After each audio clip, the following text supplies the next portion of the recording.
I think this would be a good time to bring in a Republican strategist, David Kochel. I believe he is joining us live via Zoom from his home in Colorado. Good evening to you, sir. Thanks for joining us on our program this evening. Good evening, Amanda. Thanks for having me. Hey, we just found out that both AP and NBC have called the race for Josh Turek. Can we just get your thoughts on that? Because we know from a Democratic perspective, this is an important one because we also know that he is going to be facing Ashley Hinson now in November. What are your thoughts on that? Yeah, I expected this one. Chuck Schumer's PACs put a ton of money in here. I think VoteVet spent maybe $7 million on behalf of Turek. And so the Washington Democratic establishment wanted him. I think Zach Walz gave it a real trying to run as sort of the anti-Schumer candidate. But yeah, that's a lot of money to be spent in that race. So this turned out about the way I expected it. Okay. Probably no surprise for you here, David, as you see Ashley Hinson. This one was over quickly, and she can now completely focus on that general election coming up in November. Yeah, absolutely. This is also no surprise. Jim Carlin's run before. He ran against Senator Grassley. He's kind of, perennial primary loser. Ashley Hinson is just an incredible candidate. I've worked on a couple of her campaigns for the House over in District 2, and I just think she's a generational talent. She's got the support of almost all Republicans in Iowa. She had the support of the president. She's got Joni Ernst and the governor, and she's just a terrific candidate. She's an amazing communicator, and I think she's going to be one of the strongest top of the ticket candidates we've seen in Iowa in a long time. Okay, well, we've got Republican strategist David Kochel with us. Let's talk a little bit about what we're seeing in the governor's race at this point, this much closer than these other races we've already covered. What do you think of what you're seeing so far as the votes come in with these 5 Republican candidates all running for that nomination, David? Yeah, this is going to be the barn burner. This is going to go on for a while, I think. I'm a little surprised that Lane is on top right now. But, we don't have a lot of vote in yet. We're just over 20% of the vote in. There's a lot of the 4th district to come in still, where Congressman Feenstra has represented that congressional district well and is popular. So I would expect this to be a 2-person race. I don't think it'll go to convention, which was kind of the buzz earlier. Is it possible that this race could go to a convention, and what would happen there in a couple of weeks?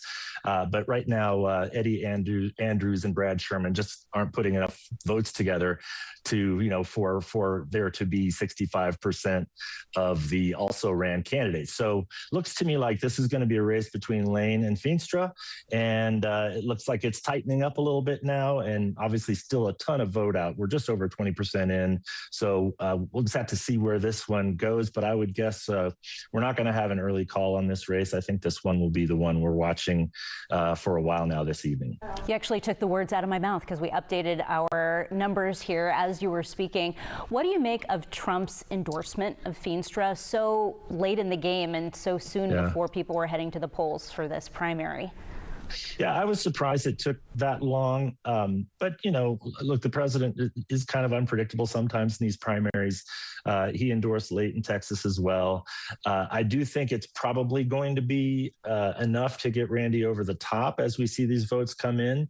But, Zach Lane has run a pretty good race, and he's spent a bunch of money, and I think he's been pretty effective. It's also not easy being an incumbent right now at a time when incumbency isn't really helping some of these candidates. And so Randy's been around politics for a long time, and that might be one of those things kind of holding him down a little bit. Is people are not in the best mood in politics right now, not just in Iowa but around the country, and so incumbents might be finding it a little bit tougher in some of these races. So we're gonna have to watch this one go, because I think it's gonna be tight for a while here, and as 4th district comes in, we might see it flip back over to Feenstra, and we'll just have fun tonight, kind of watching this thing play out.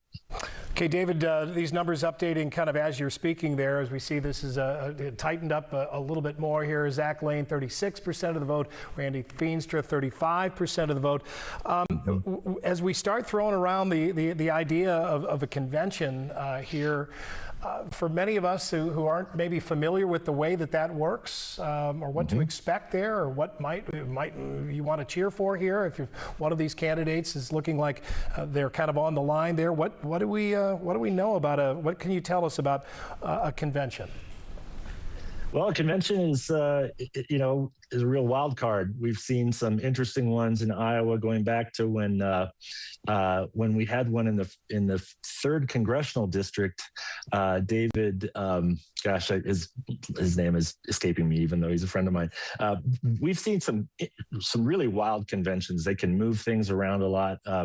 People like Bob Vanderplatz and Steve Dace, who are longtime activists in Iowa, can play a role in a convention. They're supporting Adam Steen right now, and so who knows? I mean, I think conventions they're very interesting. They're fun to cover, but they're highly unpredictable. But I don't think we're going to get this thing to a convention.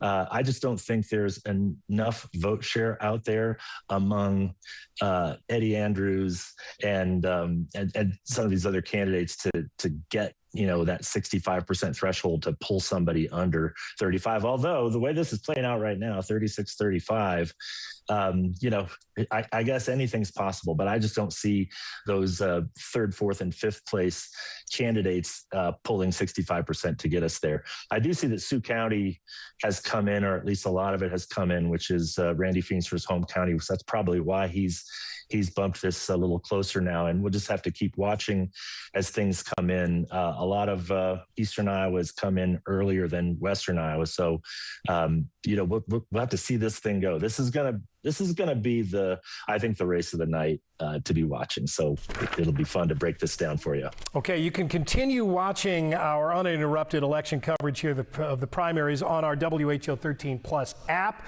We will continue that all night as we go through the 10 o'clock news as well. We are talking with Republican strategist David Kochel. I've been talking with him about everything that we're seeing come in so far. Amanda, we've seen some of these numbers have been a little bit surprising at this point. I know, and the governor's race, which I think is what a lot of people are eyeballing this evening, the 5 candidates that are running for the Republican side of the governor's ticket. The top 2 are really tight right now. I would love to get, David, your perspective on a lot of the talk around Randy Feenstra not participating in any sort of a debate, and if you could maybe explain what you think was his strategy in doing that, if you thought it helped or hurt him. Yeah, I would have, I'm not advising the campaign, but I would have probably advised them to also skip these debates. I don't think they're that meaningful. You've got some candidates who are down there at, 4.9%. And why put yourself in a position to elevate those other candidates? He raised a lot of money. He came in pretty strong in the beginning of the race. So, I just don't think it was necessary to elevate some of his opponents. And that was, I think, the thinking of the campaign to not do them. I know it's an issue for some activists, but I don't think the voters are, the larger set of voters are paying that much attention to that. You don't have to go do 20 forums around the state. Mostly this is about mass communication, advertising, and earned media. And I think anytime you give some of these also ran candidates a shot at you, you're taking a risk. So it's the kind of strategy that I would have had if I were running that campaign. And so we'll see how it turns out. You've got the 2 candidates that really spent the most money on television right now leading the way here. And I don't think that the debates really mattered very much for him. David Kochel, you're a Republican strategist, but I'd still kind of like to get your thoughts on Rob Sand and one of these candidates going up against him in November. Yeah, look, he's been able to kind of hide his partisanship pretty effectively until now. Obviously, the family money has kind of bought this primary and kept other Democrats from running for this seat.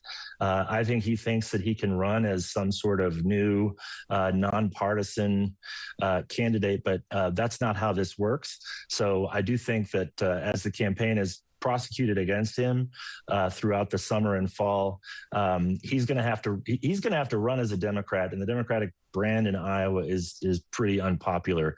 I know that this is going to be an uphill year for Republicans generally around the country, with the party in power in the White House always having difficulty in these off-year elections.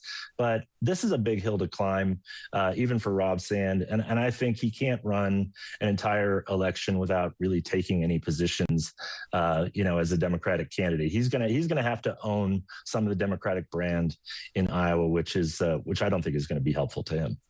What if you were in a position to advise a candidate running against Rob Sand? What would you advise their messaging to be moving forward to the general election? Well, I'd push him on all kinds of the issues that Democrats have been struggling with around the country. Big spending, you've got the party being taken over by Democratic socialists. He's Ivy League educated. He's been able to hide his partisanship, but I'd be going after him on all kinds of things. He's never really had to take a difficult position on anything. He sits in the auditor's office and can lob bombs at Republicans, which is kind of what he's done for the last 8 years there.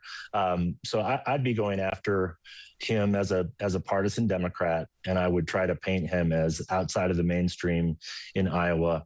He uses his bow hunting to kind of seem like he's a regular person, but he went to Brown. He's a highly educated Ivy League lawyer.